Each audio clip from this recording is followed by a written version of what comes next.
Bate-papo Novo Tempo.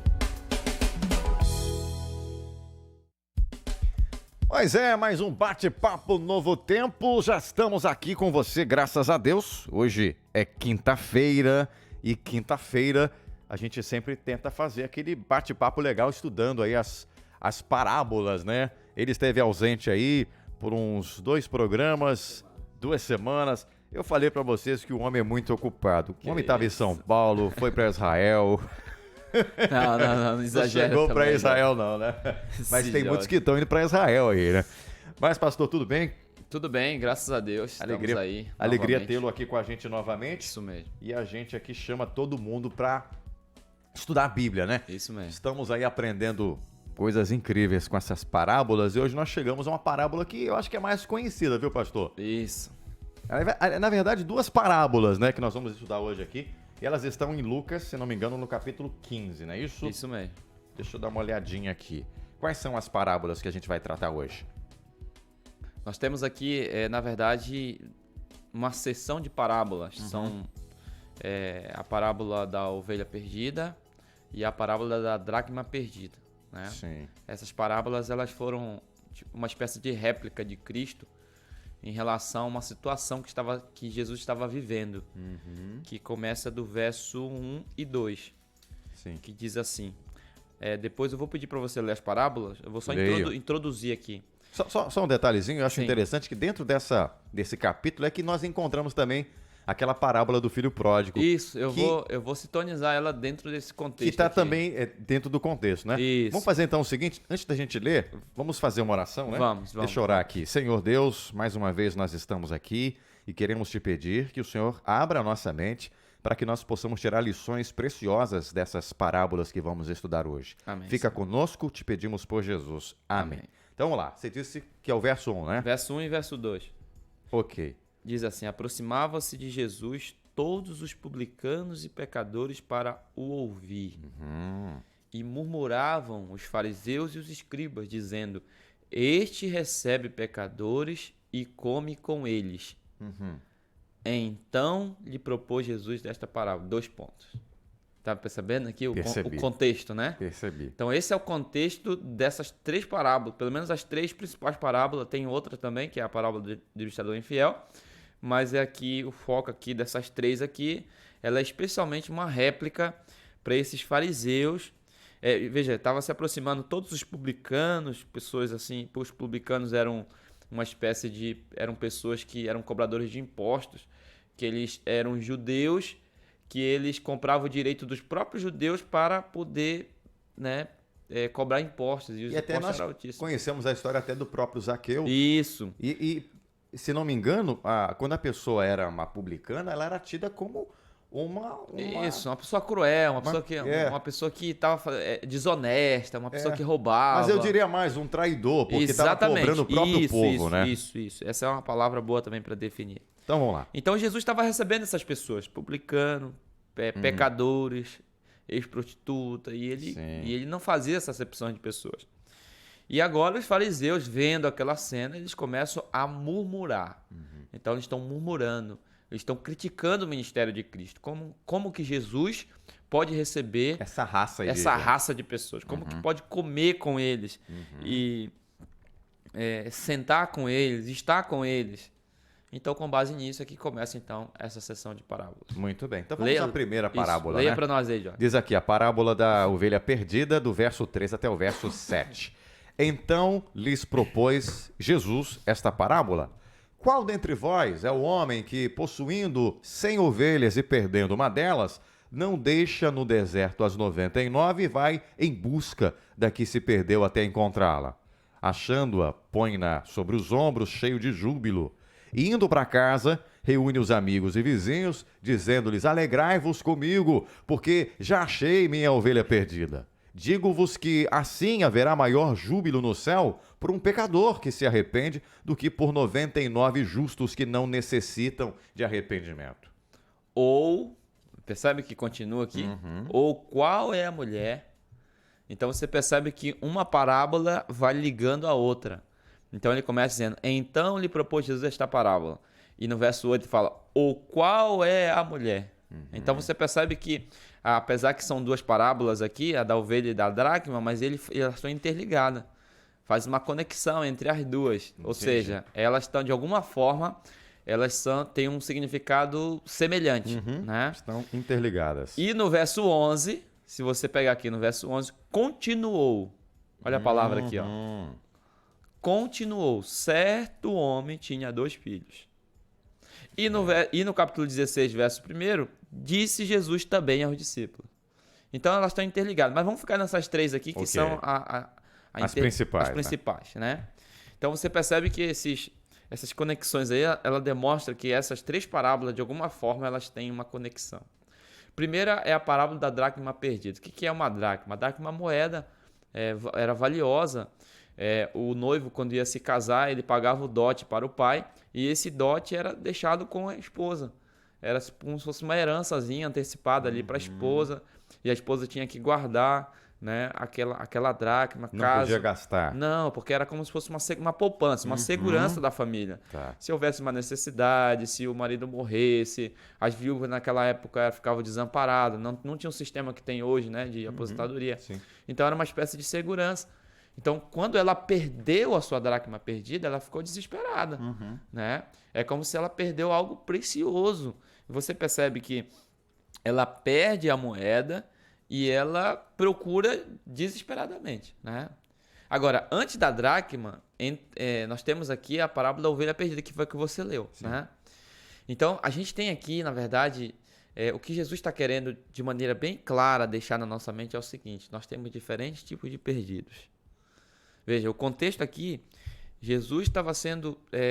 os fariseus e publicanos estavam murmurando porque Jesus recebia pecadores e comia com eles. E Jesus agora vai demonstrar diferentes tipos de perdidos. O primeiro perdido entra aqui, é a parábola da ovelha perdida. Aquela ovelha que sai e se perde fora do aprisco. Ela não consegue voltar sozinha. Né? E ela sabe que está perdida, né? Pelo berro. Ela sabe que está perdida, mas ela não consegue retornar sozinha. Ela precisa que o pastor saia em busca dela para que ela volte. Talvez porque não tenha forças, talvez porque não tenha muita habilidade. Exatamente. Porque a ovelha é muito sensível, né? E não sabe realmente o caminho de volta. Sim. A ovelha não consegue voltar sozinha. Ela realmente estava literalmente perdida. Então Jesus está dizendo aqui que existe essa classe de perdido. Existem aquelas pessoas que estão perdidas, que se a gente não sair e não ir lá buscar ela não vai conseguir voltar para o aprisco sozinho, né? Então, quando Jesus sai aqui e come com publicanos e pecadores, ele estava dizendo, se a gente não sair, se a gente não se aproximar desse povo, se a gente não chegar no coração desse povo, esse povo não vai se salvar sozinho. Ele não vai conseguir chegar no aprisco sozinho. Então, essa era uma primeira classe de perdido. Né? Ao mesmo tempo também, eu já ouvi alguém falar, não sei se o senhor já leu alguma coisa a respeito, alguns também fazem o seguinte, fazem uma comparação com o que Cristo fez. Também. Né? Ao deixar o seu eu já vi essa também. E vir morrer aqui no nosso lugar. A parábola ela pode ter um duplo significado, sim. Nós já falamos disso em estudos anteriores, né? Então, realmente, Jesus deixa lá, né, todos os outros mundos e tal. Exatamente. Os anjos, próprios anjos também, né? As 99 vêm em busca da ovelha perdida, que somos Mas nós. Aqui, se você analisar o contexto, assim, a resposta de Cristo, assim, de maneira mais precisa, ela se trata de pessoa, no sentido aqui de uma réplica para os fariseus. Uma volta para esses publicanos e pecadores que estavam, de alguma forma, sendo buscados para que eles possam ser alcançados pela salvação. Entendi. Então esse aqui, no caso... Primeira classe de perdido. E agora a segunda... Posso ler agora? Pode. Diz aqui, a partir do verso 8, aí agora a gente entrando na parábola da dracma perdida, né? Isso. Ou qual é a mulher que, tendo 10 dracmas, se perder uma, não acende a candeia, varre a casa e a procura diligentemente até encontrá-la? E tendo-a achado, reúne as amigas e vizinhas, dizendo: alegrai-vos comigo, porque achei a dracma que eu tinha perdido. Eu vos afirmo que, de igual modo, há júbilo diante dos anjos de Deus por um pecador que se arrepende. Esse júbilo, você percebe que ela se repete em ambas, né? Então, há júbilo quando se acha a ovelha e há júbilo quando se acha a dracma perdida. No entanto, enquanto que a ovelha sabia que estava perdida e não conseguia voltar para casa, a dracma ela era inconsciente. A dracma é uma moeda não tem sentimento. Ela não sabia que estava perdida. E é interessante que a ovelha está perdida fora do aprisco e a dracma está perdida Dentro. do aprisco. É. Então, uma outra classe de perdido. Tem pessoas que estão perdidas e, infelizmente, elas estão inconscientes. Elas não sabem que elas estão perdidas, mas elas estão perdidas, né? Então, Jesus estava se referindo aqui a uma outra classe de perdido. E eu acho que essa aqui é a mais complicada. Porque essa aqui, ela acha que ela está bem, está tranquila, mas Essa ela aqui pode ser aquela que está dentro da igreja. está perdida. Está né? perdida dentro da igreja. Não faz a vontade de Deus. Está dentro da igreja, mas faz a vontade dela. Não. Porque a salvação ela consiste em a gente fazer a vontade do Pai, né? Muitos naqueles dias iam dizer, mas Senhor, Senhor, em teu nome não profetizamos, em teu nome não fizemos milagres. E Cristo vai dizer, apartai-vos de mim, maldito para o fogo, porque vocês praticam a iniquidade, né? Então, o segredo ali é a gente fazer a vontade do Pai. Né? Então, quando a gente não faz a vontade de Deus, a gente compromete a salvação, né? Então, a salvação ela consiste em fazer a vontade de Deus, né? E Eu vejo aqui, pastor, uma coisa interessante, né? Porque lá no primeiro caso que você contou, da parábola, eram 99 e apenas uma havia Isso. se perdido. E aqui são 10 dracmas e Isso. ela fica preocupada com apenas uma. Ela não podia pensar, eu tenho ainda 9, eu tenho né? 9. Não, mas todos eram valiosos, né? Sim. Então, fazia uma falta muito grande. Como eu disse ainda há pouco, era algo assim que era uma segurança, né? Então, ela fica desesperada. Ela começa a varrer a casa. Nos tempos bíblicos, as casas das pessoas mais humildes tinham um janelão assim aberto. Então, entrava muita poeira. Sujeira. E não varriam mesmo. Exatamente. Então dificultava ainda mais. Então, quem sabe essa moeda estava coberta pelas sujeiras, tudo. Mas você percebe que o mesmo esforço que esse aqui na parábola da ovelha perdida faz para sair e buscar a ovelha que se perde, essa mulher também faz para encontrar a dracma perdida. Isso mostra que toda pessoa ela tem o mesmo valor, independente da condição que ela se encontra, independente se ela está perdida fora ou se ela está perdida dentro. Talvez a gente olhe para uma pessoa que vive uma vida totalmente errada dentro da igreja e a gente olhe com discriminação para essa pessoa. Ah, essa pessoa está dentro da igreja, tudo, olha esse crente como é que é. Mas não é assim que Deus olha. Deus olha como um pecador que precisa ser alcançado pela graça maravilhosa de Cristo, ainda que ele esteja dentro da igreja. E agora, só para a última parábola, que ela é um pouco grande, né? Sim. Eu vou dar uma resumida, que é a parábola do filho pródigo. Sim. Né?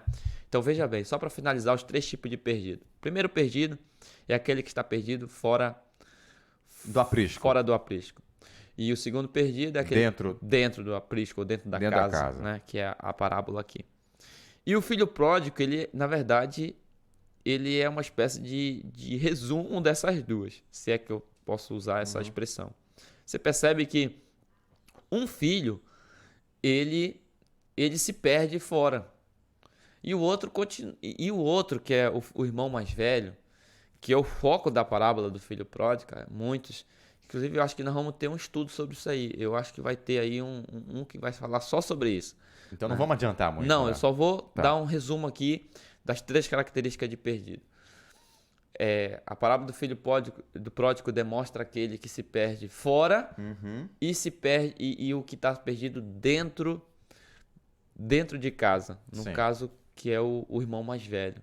Porque ele está perdido também. Quando você percebe aqui, quando o pai reparte os haveres, o verbo está no plural, que eles repartiu os haveres. Ou seja, ele chamou os 2 filhos e chamou o mais novo, disse: está aqui a parte da sua herança, o mais velho está aqui a parte da sua também. Então, de ambos, ele repartiu os haveres. Enquanto o mais novo extravia fora da casa do pai, o mais velho, ele vive na casa do pai, mas ele é rancoroso.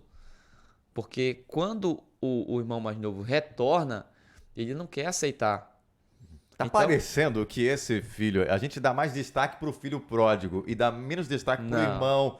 E o irmão que se parece mais com os escribas e fariseus. Exatamente. que estavam Esse é o criticando, ponto. Ele é. vai fechar aí a parábola. Você percebe que ele fecha exatamente aqui. Então, os fariseus e os escribas, eles eram semelhantes a esse irmão mais velho. Que ele não se extraviou, que ele não saiu, mas estava em casa carregado de orgulho, egoísmo. A graça não se manifestava. E ele não sentiu alegria pelos pecadores Que se arrependiam. que estavam se arrependendo. Então, essa aqui é uma classe complicada. É interessante que a parábola do filho pródigo termina com um ponto de interrogação, né? É o pai discutindo com o filho sobre a questão da festa. Meu filho, mas é necessário que a gente se alegre, porque esse meu filho estava morto e reviveu, estava perdido e foi achado. E ele fica assim, zangado, né? Olha, esse veio e gastou dinheiro com meretrizes e agora você dá uma festa. E a parábola termina. Parece que ela termina assim... Sem um final. Sem saber se o irmão mais velho entrou na festa ou não. Né? Ela termina assim, a parábola do filho pródigo. Talvez isso é para nos ensinar uma lição, né? Isso aqui eu acho que os fariseus e os escribas, que eram pessoas altamente conhecedoras da Bíblia, estavam entendendo perfeitamente, né? Eles iam entrar na festa, eles iam se alegrar, como da ovelha perdida, que há júbilo, como da dracma, que há júbilo. Mas espera aí, do filho pródigo que voltou, não tem júbilo, não tem alegria. Então quer dizer que quando uma pessoa se salva, eu não tenho que me sentir alegre, eu não tenho que festejar? Não é assim. E os fariseus aqui, eles não conseguiam sentir alegria. Eu acho que o pior perdido é aquele que se acha salvo e não consegue sentir alegria pela salvação do outro, né? Então, esse é o resumo das parábolas de hoje, né? Muito boa, hein? Deu pra gente uma visão melhor, né? Você vê como é que a gente aprende coisa interessante, né? Ligando uma outra, aí você tem aquela visão mais macro, né? Exatamente. Sai do micro, vai pro macro, vê uma visão maior. Tem algo que, quando nós estudamos a Bíblia, Jorge, a gente precisa ficar bem atenado. Nós chamamos isso no estudo de exegese, que é o estudo da Bíblia, de perícope, que é onde começa o discurso e é onde termina. Exatamente. Às vezes, dentro desse discurso, tem 3, 4 parábolas. Todas elas estão interligadas. Então, é importante. Sim. É como se no nosso português hoje, você pega uma redação. Tem introdução, desenvolvimento e a conclusão. E a conclusão, o resumo, né? Sim. Imagina que você pega uma redação e lê só o resumo. Você não vai conseguir entender completamente. Às vezes na Bíblia a gente faz assim, quando você lê só um verso, às vezes você está lendo só uma parte. E você precisa entender aonde que aquela parte está inserida, ou seja, a sua perícope, a sua redação completa, para a gente ter uma compreensão mais ampla das Escrituras. Muito bem, esse é o nosso pastor João Batista. Estamos aí para servir. Pastor, na semana que vem você vai estar aqui com a gente? Vai conseguir? Sim, eu vou estar aqui sim, com certeza. Então tá aí, vamos deixar na surpresa ainda, vamos ver qual vai ser a próxima parábola. Eu creio que está na sequência aí a parábola do filho pródigo, Deixa né? eu dar uma olhada, eu acho que também deve ser isso também. É isso mesmo. A volta do filho Isso perdido. mesmo. É isso mesmo. Que legal, nós estamos analisando, queridos, para quem ainda não tem, né? Deixa eu ver se eu coloco aqui, ó. Isso mesmo. Vocês estão Se vendo você aí, ó. Histórias do Grande Mestre. Tu me der aí, eu consigo apresentar melhor. Deixa eu Então tá, apresentar aqui para o amigo ouvinte. Isso. Aqui Deixa eu está. virar aqui, ó. Olha Esse aí. aqui, ó. Aqui. Esse é um livro que você pode adquirir com nossos comportores. Se você quiser digitar aí na descrição do vídeo, quando será postado. E o Jorge depois informa para você o contato de alguém. Você pode adquirir. É um resumo das nossas histórias que estamos contando aqui na rádio todas as quinta-feiras. Beleza. Pastor, mais uma vez, toca aqui. Valeu. Valeu, tamo junto aí. Vou fechar hoje diferente. Vou fechar aqui com uma música. O pessoal do YouTube que não vai ouvir, mas quem estiver acompanhando a rádio vai acompanhar, que fala justamente da ovelha errante, né? Essa ovelha que nós temos que buscar para o Senhor Jesus. Grande abraço para você, continue com a gente, compartilha aí no YouTube e no Facebook. Nós vamos colocar sempre para vocês aí essas lindas mensagens. Bate-papo Novo Tempo.